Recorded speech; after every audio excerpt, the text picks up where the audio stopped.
Hey, it's the What Do You Know Book Show, special Christmas edition of Charles Dickens' A Christmas Carol. Oh! Yeah. And we're going to start the show right now. Old Marley was dead. This must be distinctly understood if any good is going to come from the story we are about to share. It starts with Ebenezer Scrooge and Bob Cratchit working at their office. 7 years ago this very day. 7 years ago tonight. What? What's that you say? 7 years ago, Mr. Marley died. Mr. Cratchit, is it too much to ask that you go back to the work for which I so handsomely pay you? Not. Sorry, Mr. Scrooge. Boy. Mr. Cratchit! The fire went cold. Mr. Cratchit, come here. What am I wearing? You have that hat sewed on your head. That's right. And what else? Coat. These are garments, Mr. Cratchit, for keeping penguins and bears warm from the cold. Once humans. purchased, they may serve their purpose indefinitely. Now, please get back to your job. There'll be no more coal burned in this office. Coal is momentary, coal is transitory. Please go back to your job before I decide your services are no longer necessary. What a grump. Just then, Scrooge's nephew came in. Merry Christmas, Bob Cratchit. Oh, Merry Christmas, Mr. Fred. Merry Christmas, Uncle. Humbug. I said, Merry Christmas. Humbug. Christmas a humbug? Surely you don't mean that. I do. What is Christmas but a time of spending money that you don't have, for things that you don't need? If I had my will, everyone who went about with a Merry Christmas on his lips would be boiled in his own pudding and buried with a stake of holly through his heart. Surely you don't mean that.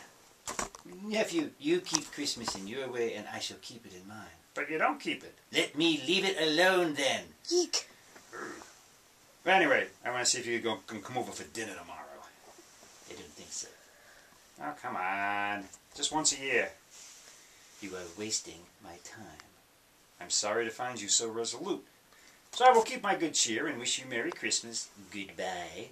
And Happy New Year. Goodbye. How's that family of yours, Bob Cratchit? Doing very well, thank you, sir. Merry Christmas to you. He's made me late. I have to get to the exchange. You'll be wanting all day tomorrow, I suppose.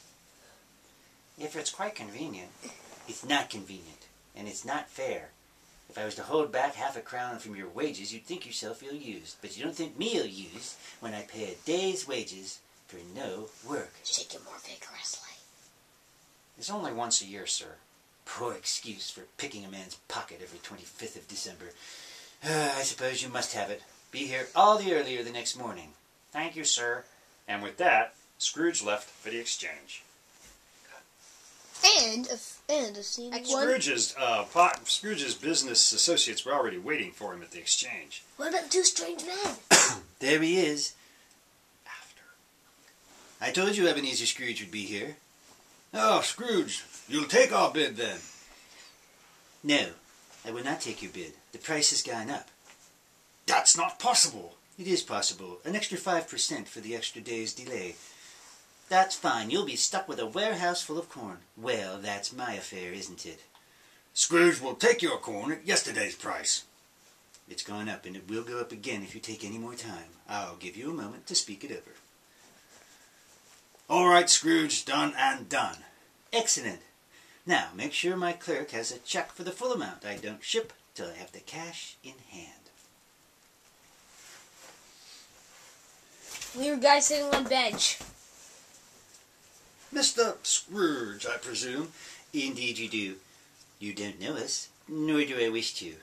Mr. Scrooge, let me explain. At this festive season of the year, it seems only appropriate that those of us with means should create a small provision for the poor. Are you asking for money from me, then? Many are in want of common necessaries. Many are doing very poorly and could use some food and drink. Gentlemen, I do not make myself merry at Christmas, and I can't afford to make idle people merry. Are there no prisons? Yes. The workhouses, the treadmill, are they still in full vigor? I wish I could say they weren't. Well, I thought something you said made me think that they had gone out of business. Those who are poor off must go there. Many can't go there, and many would rather die. Well, if they would rather die, then perhaps they should do it and decrease the surplus population. Surely you don't mean that, Mr. Scrooge? With all my heart. Now, if you please, allow me to pass. What a Creepy! bum! What a bum. Cut. End of Act 1, Scene 2. Ah, anyway, Scrooge got done doing his business at the exchange, making a lot of money, and then he was walking home on a very dark night, and he heard someone say, Scrooge! What's that? Ebenezer Scrooge! Someone calling my name? he started to get a little freaked out, so he walked quicker. He jogged a little. Now, a mist. And the next thing that happened was a mist kind of took over the scene when he barely got to his house. And boy, was he glad when he did. He had a weird knock on the door. And all of a sudden he heard that voice again. Scrooge! He looked at the knocker. Marley? Guinness overload! Marley. I must have eaten something very bad.